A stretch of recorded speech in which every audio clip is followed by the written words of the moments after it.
Welcome back, my Bear fanatics. Thank you so much for tuning back in. I do hope everyone had a good weekend. Real quickly, let's go over the day three draft picks which were made in the 2023 rookie draft class. Bear down.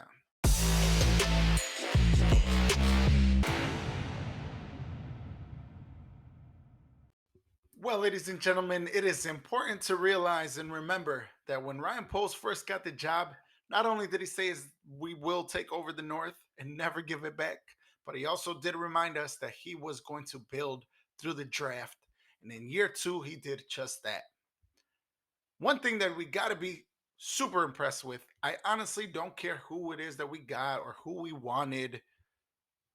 We do to an extent. However, one thing that you cannot deny is the moves that Ryan Poles and the Chicago Bears have made. It definitely feels like a fresh breath of air, a whole new regime, a whole different approach. And this is one I could definitely get behind. Ryan Poles managed to turn 7 draft picks into 10, adding DJ Moore, Chase Claypool, a 2024 first round draft pick, a 2024 fourth round draft pick, and a 2025 second round pick all this offseason.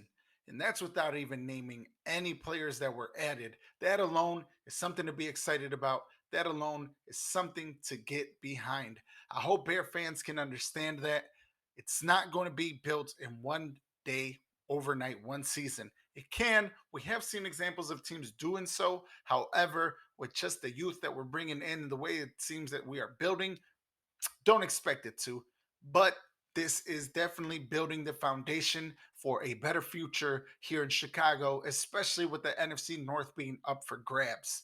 Let's be honest, Aaron Rodgers leaving the division makes a lot of us excited here because you can easily argue that Justin Fields is the number one quarterback in this division. And how did Ryan Poles manage to add some of those picks? Well, he started off day three with the number one pick in the fourth round, trading it down to the Saints for the 115th overall pick and another fifth round pick to the New Orleans Saints. With that move, managed to add running back out of the University of Texas, Longhorn, Roshan Johnson. This is a guy that many fans are super excited about. Some people say he could be the bell cow. I say it might take some time, but you do got to love the addition that was made. Nothing but Raven reviews from a lot of fans, a lot of newscasts and all that media, whatever. Um, Plenty of people are just talking good things about this guy. You know, he did start as a quarterback. He changed to a running back. He decided to stay. He could have left and not live in Bijan Robinson's shadow. However, he wanted to stay, contribute, and just simply everything has been said about him as a team guy. He is a big back that could definitely carry the load. Very good at pass pro. Some actually said he was the best rookie court running back coming out as a pass pro, pass protection running back from the backfield.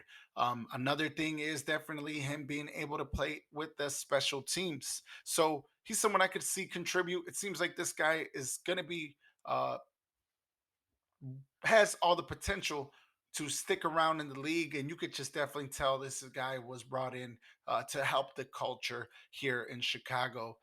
I think it'll be good for him to learn behind someone like Herbert, Deontay Foreman. All three of those guys definitely have potential to carry that workload. And honestly, I was surprised with this pick. We did hear rumbles about Rashawn Johnson being able to come to Chicago, but he seems very Herbert-like. Um, but it also makes sense, right? Because you're kind of sticking around with the same type of player. I did think we were going to get more of a change of pace guy, more of a speedy guy, but that's okay. I'm definitely behind this pick. That didn't end there, though. Day three was looking really good for a lot of us fans. We got happy, we got excited, you know, shiny new toys for Justin Fields in this offense. And he did. Ryan Poles did just that. And one of my favorite prospects coming out of this season was Tyler Scott, a speedy wide receiver from Cincinnati. This kid is exciting to watch. He does have top end speed, could definitely stretch the field. It's almost very Darnell Mooney like, um, but just a smaller frame, smaller guy. Got to be excited for him. I think that we will be able to see Justin Fields hit him deep and get some touchdowns, get those passing numbers up. But definitely, like everybody, not finished products, right? He does have to learn how to get better with his route running. Thing that I saw struggling with in my eyes. Remember, I'm just watching it from a fan's perspective. I would like to see him work with his timing in the route running. However, he is exciting. He does have that top end speed and could definitely contribute here in Chicago. Lord knows we need weapons, and it is definitely an option with Tyler Scott in the slot. Would be fun to watch. And in round five, Ryan Poles decided to add some depth to the defensive side of the ball. First, grabbing Noah Sewell, the linebacker out of Oregon, little brother of Panay Sewell from the Detroit Lions, was a five-star prospect coming out of high school. Definitely a strong, tough player with the ability to contribute, possibly a special teams addition. However, he is a pretty fast guy running a 4.6 40 at 246 pounds. He might even push Jack Sanborn for a little competition. We'll see. Who knows? But just a thought. And an additional pick that Ryan Poles grabbed here in the fifth round with the Saints trade early in the fourth, they were able to add Terell Smith, cornerback out of Minnesota. Believe he started two seasons, his last two seasons for the university, where he showed and displayed some really good recovery speed. Seems like he is very well or fits best in a zone type of scheme. However, 6 foot cornerback again, another long, tall, big size cornerback, runs a 4.4 40, who can also contribute, possibly get some runs in.